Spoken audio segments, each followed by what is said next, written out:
There are two different interpretations of the Daniel 70 weeks prophecy. One is the literal, which holds that the 70 weeks are contiguous and therefore completely fulfilled at the first century.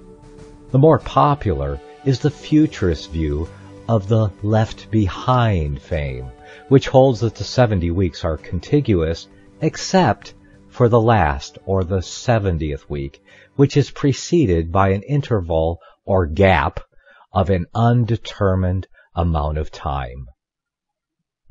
I used to believe in the Futurist Gap View without really understanding it because I just accepted what I was taught by men who surely understood the Bible better than this layman. But then I started teaching the Bible, and have been since 1996. And in my study I came to understand that my Creator would hold me to a very high standard, and I would even be punished for false teaching. Now this is pretty serious business. My understanding was a serious matter. And when I came to the prophetic parts of the Scripture and started to look for the gap to uphold the view of Daniel's 70 weeks that I was taught and believed, well, I absolutely don't want to be a false teacher. So if the gap or interval is there, I certainly needed to find it. But I simply could not find it.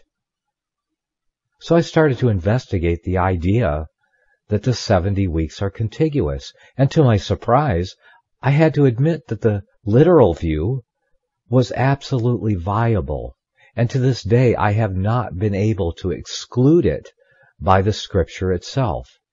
I felt I still needed to look at the best futurist teaching I could find. I certainly don't want to be unpopular and wrong at the same time.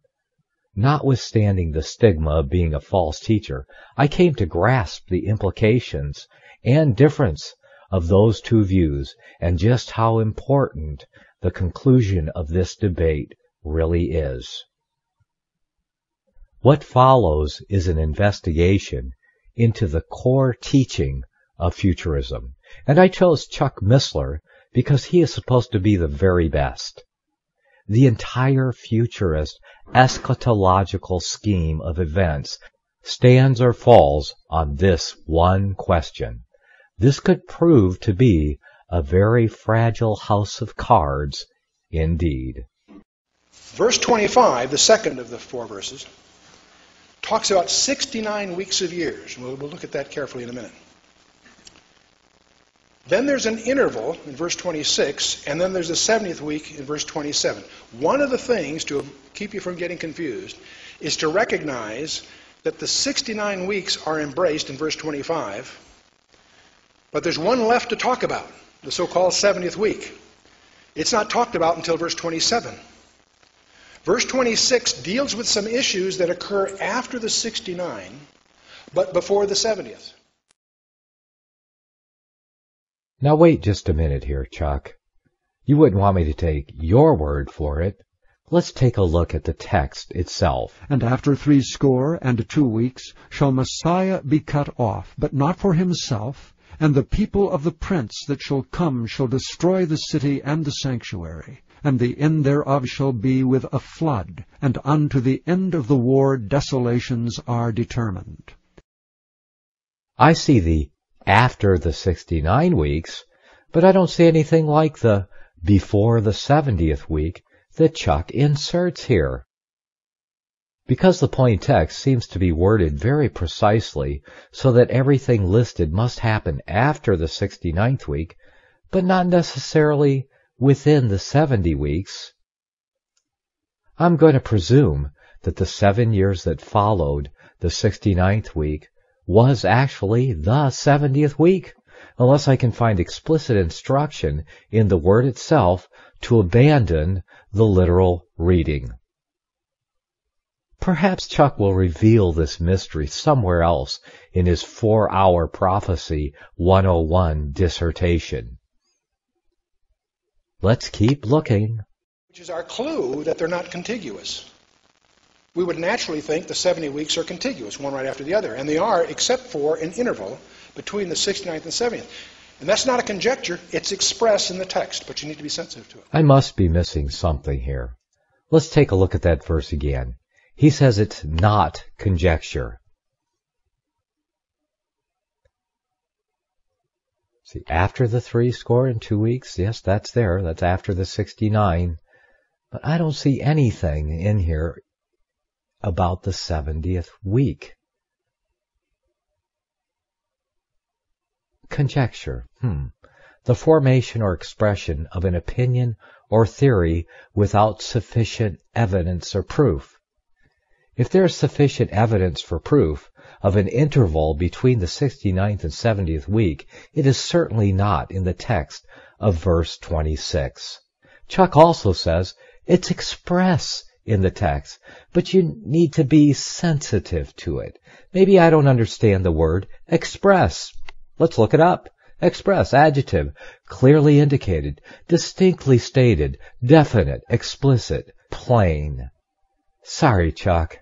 I'm starting to get the feeling that you're just not being quite honest with me. But I'm really going to try to give you the benefit of the doubt here. I've still got more than 2 hours of this prophecy teaching to get through. Let's keep looking. And that's that we are in that interval. So we need to understand what that interval is all about. If we are in it, then this is very important. I must nail this down.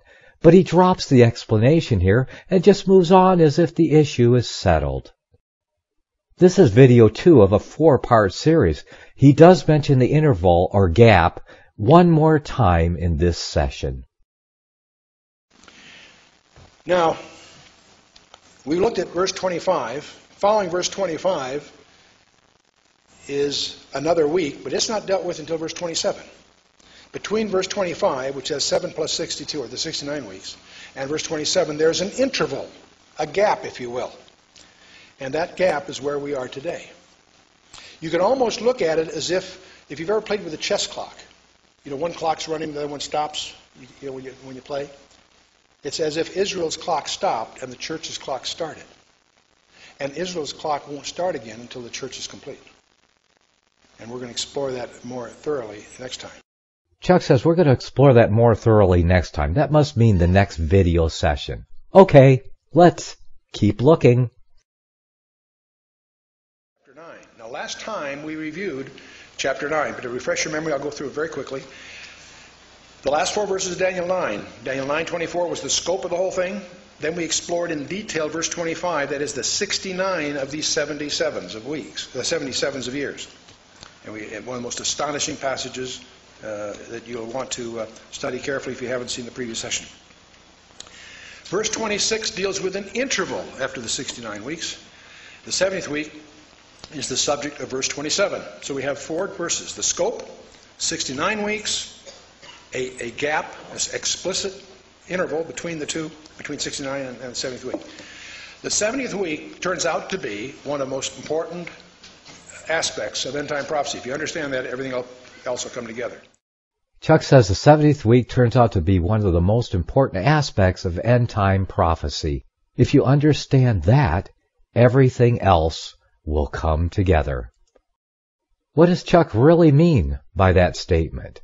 If you accept our version of Daniel's 70th week first, a gap or interval becomes a necessity which cannot be questioned?